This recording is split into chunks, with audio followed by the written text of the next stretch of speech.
So think about this.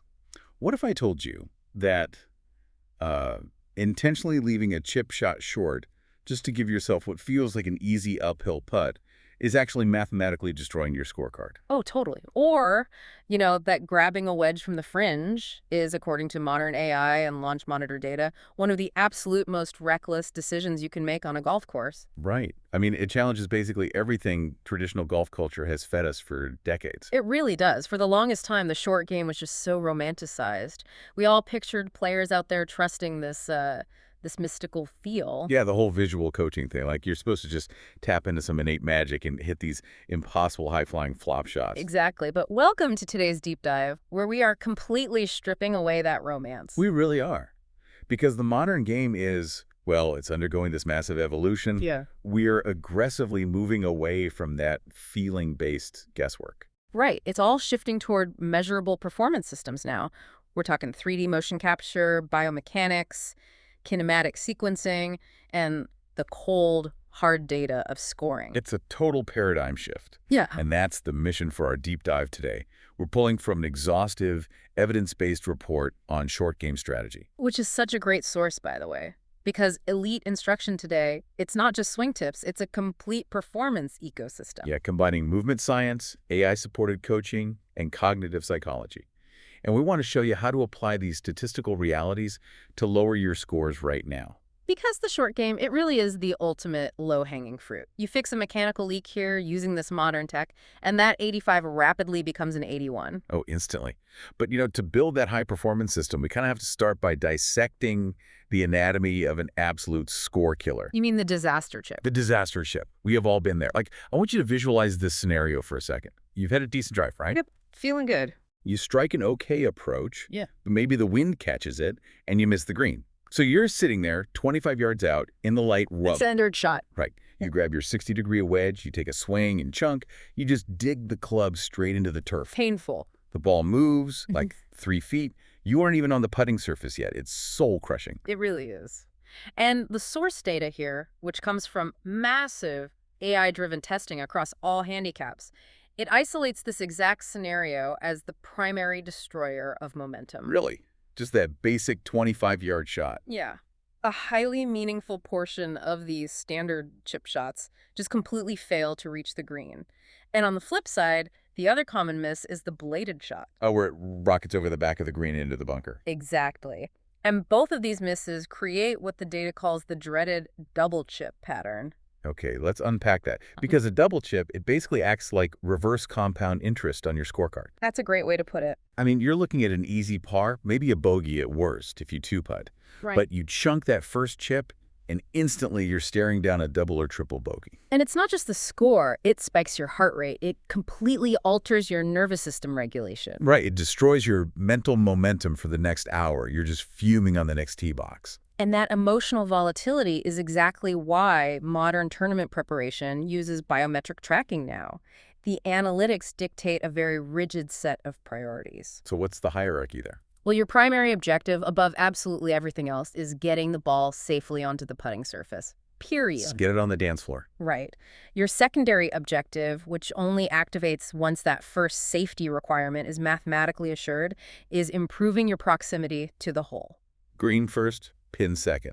It sounds like common sense, but man, out on the course, ego just hijacks the brain. Always. So mechanically speaking, if we look at the biomechanics, why does that disaster chip actually happen? What's breaking down in the kinematics? It entirely comes down to how we manage energy transfer through the body. The disaster happens because players introduce unnecessary speed into a shot that just doesn't need it. Speed is the enemy here. Exactly. In the short game, clubhead speed is the antagonist of consistency.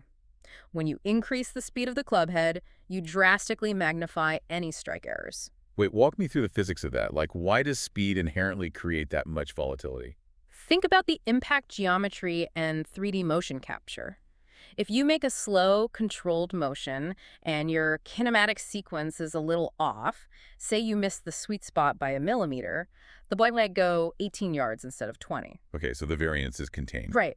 But if you accelerate aggressively because you want to, spin the ball like a pro and you make that exact same millimeter error, the energy transfer is entirely different. It just amplifies the mistake. Massive amplification. The ball might travel 5 yards or it might travel 40.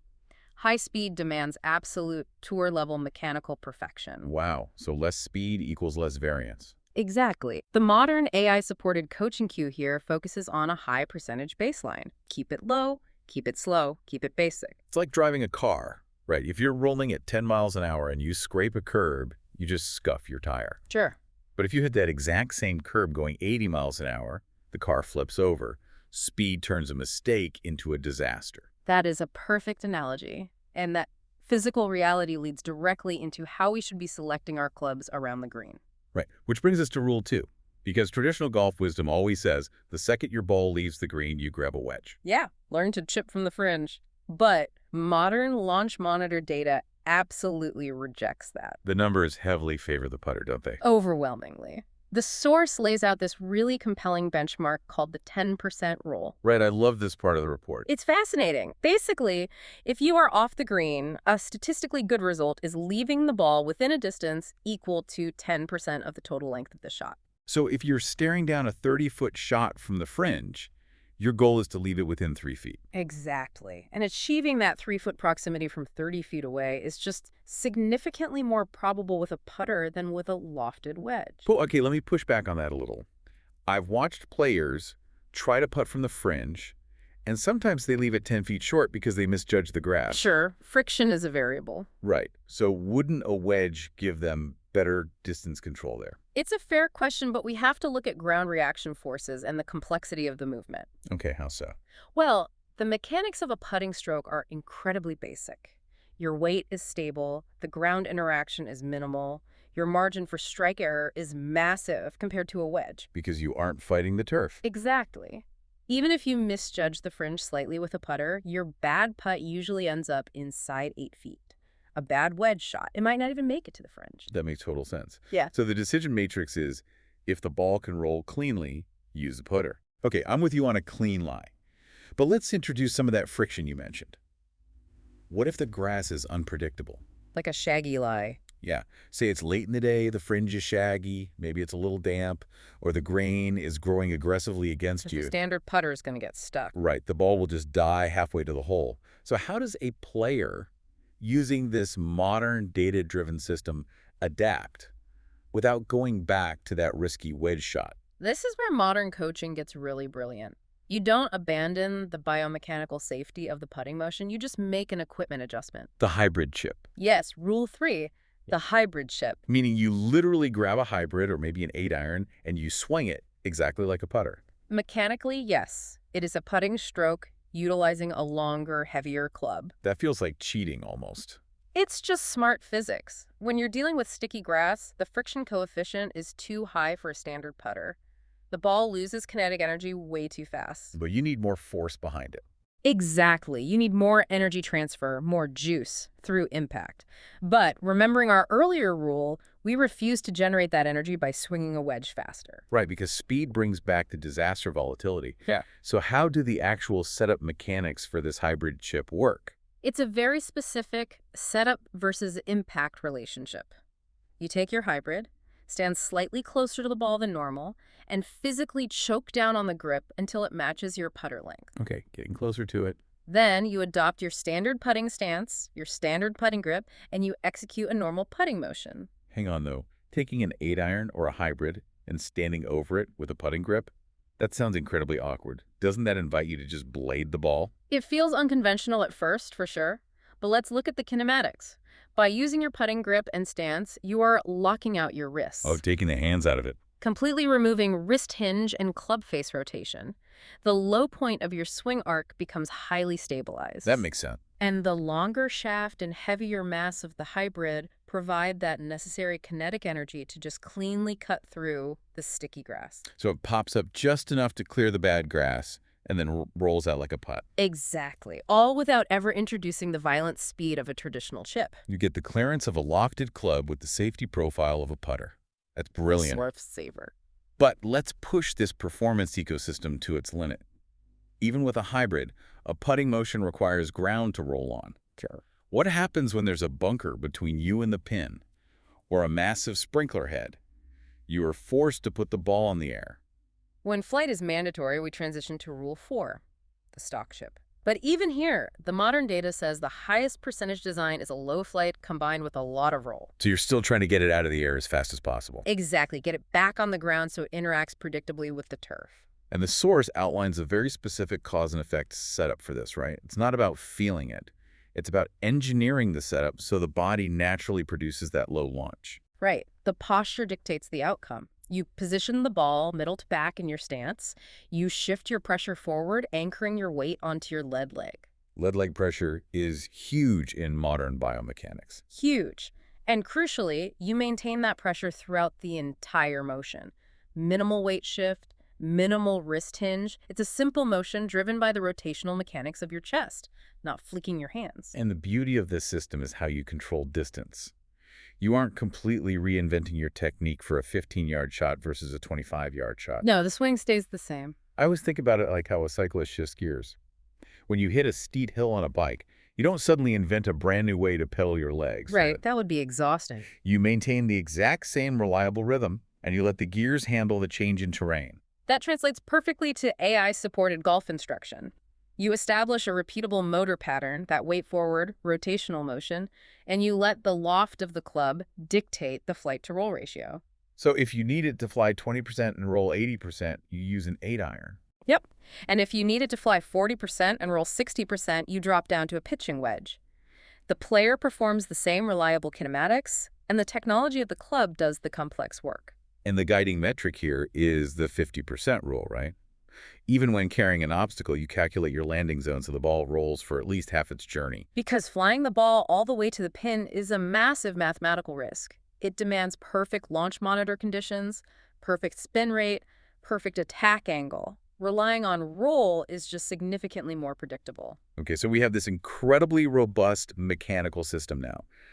Default to the putter, use the hybrid for friction, and use a weight-forward rotational chip for necessary carry. A bulletproof physical system. But building that physical system is only half the battle. The other half is entirely between your ears. The psychology of performance. Exactly. We have to talk about nervous system regulation under pressure.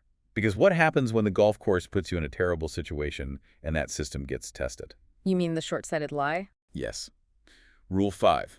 The ultimate diagnostic test of a player's cognitive discipline. It really separates elite mental performance from average play. Picture this. You miss the green on the wrong side. The pin is tucked right on the edge of the fringe. You have maybe 8 feet of actual putting surface to work with, and the green slopes away from you. A nightmare scenario. And every highlight reel you've ever seen on TV is screaming at you to open the club face, take a huge swing, and hit this towering artistic hero shot. And this is where data analytics actively destroy the romance of the game. Oh, completely. Because the desire to hit that flop shot, it's entirely driven by ego. But emotional control has to override artistic desire. The AI simulations and modern scoring data show that hero shots carry a brutal statistical penalty. Because when they fail, they don't just miss a little, they fail catastrophically. Exactly. When a high-speed, high-loft shot goes wrong, you blade it into the opposite bunker, or you chunk it and it rolls back to your feet. The dispersion pattern is just massive. Right. Suddenly you aren't trying to save par anymore. You are fighting to avoid a triple bogey. So, if we check our ego at the edge of the rough, what does modern performance psychology demand we do there? It requires what sports psychologists call an incremental gain mindset. Incremental gain, I like that. When you are severely short-sighted, your job is not to pull off a miracle. Your job is simply to gain a slight mathematical edge over what the average golfer does in that exact scenario. So the priority is still just getting it on the green. Yes. Priority number 1 remains putting the ball on the green, even if that means intentionally hitting it 20 feet past the hole to find the fat part of the green. Wow. Even 20 feet past. Especially then. From a short-sighted, high-risk position, the statistical win is securing a 2-putt bogey and utterly eliminating the risk of a double. You accept the medicine. You prioritize absolute safety over proximity. It's an incredible shift in perspective. You aren't playing against the highlight reel, you're playing against a probability matrix. Exactly. But speaking of probabilities, and especially putting, the source material highlights another psychological trap that I think almost every golfer falls into. Oh, the easier putts trap. Yes. Rule 6. This happens when players are actually trying to be strategic, but it completely contradicts the putting science. It's a fascinating cognitive bias. I see people do this constantly. You're facing a chip shot from above the hole. The green slopes severely downward, and the player is terrified of leaving themselves a slick downhill slider for par. Naturally. So they intentionally hit their chip shot short. They sacrifice proximity just to guarantee their resulting putt is uphill. From a traditional course management standpoint, it feels incredibly logical. Your brain tells you, I would much rather have an aggressive 6-foot uphill putt than a terrifying 3-foot downhill putt. It feels like you're outsmarting the course. But modern putting science and strokes gained analytics completely dismantle that logic, don't they? They absolutely shred it. The evidence proves overwhelmingly that the strategy is a trap. Why is that? Because by intentionally leaving the ball short to get a favorable slope, you are actively reducing your overall proximity to the hole. And in the mathematics of putting, proximity is king. Absolute distance matters more than slope. Far more. Distance dictates success much more than gravity does. Okay, break down the actual geometry of that for us. Why does a 3-foot downhill putt yield a higher make percentage than an 8-foot uphill putt? It comes down to something called the dispersion cone and the effective size of the hole. The dispersion cone, okay. When you are 3 feet away, even on a slippery downward slope, the geometric margin for error is incredibly forgiving. Your golf ball can catch the left edge, the right edge, or dead center, and it will still drop. The cone of acceptable launch angles is very wide. Right, because it doesn't have far to travel. Yeah. But from 8 feet away. From 8 feet away, that cone of acceptable launch angles narrows dramatically. Because the physical distance introduces more variables. Exactly. More spike marks, more grain variations, more time for a slight misread to compound into a complete miss. That makes total sense. Even though you can hit the 8-foot putt more aggressively, the mathematical probability of the ball finding the cup is statistically lower than the 3-foot putt, regardless of the slope. So the data is undefeated. Closer always beats comfortable. You just cannot sacrifice proximity to buy a friendly slope because you are mathematically lowering your chances of making the putt. It perfectly encapsulates the entire evolution we've unpacked today. Modern elite golf isn't about intuition anymore. No, it's not. Relying on visual illusions of what an easy putt looks like, or romanticizing a high-risk flop shot, that is an outdated methodology. True high-performance execution is a comprehensive system built on data analytics, kinematics, and risk mitigation. And the amazing thing is, with the rise of indoor golf performance centers and remote coaching systems, this knowledge is being democratized. It's everywhere now. You don't have to be a tour pro to access this. Exactly. It's empowering. You realize you don't need magic hands to shoot lower scores. You just need to understand the mechanics and trust the AI-supported data. Just follow the math. Right. By applying the frameworks we discussed today, you can fundamentally transform how you navigate a golf course. Keep your club head speed low and your mechanics slow. Default to the putter because ground reaction forces are your friend. Utilize the hybrid chip to cut through friction. Build a stock, weight-forward chip that relies on predictable rotational mechanics. Manage your ego when the course short-sides you. And always prioritize absolute proximity over the illusion of an easier putt shape. It is a true blueprint for measurable, sustainable success in the future of golf. I want to leave you with a final thought to chew on before you tee it up next time. When you find yourself scanning over a really difficult shot around the green, feeling the pressure mount and your nervous system spike, take a breath. Regulate that heart rate. And ask yourself, are you choosing this shot based on your ego, wanting to look like a tour pro on television? Or are you choosing it based on cold, hard, measurable probability? If you like the content we bring here every day, please subscribe to our channel. If you have questions or topics you'd like us to research, let us know. We'll conduct the research and, within the next week, publish the resulting content on our channel.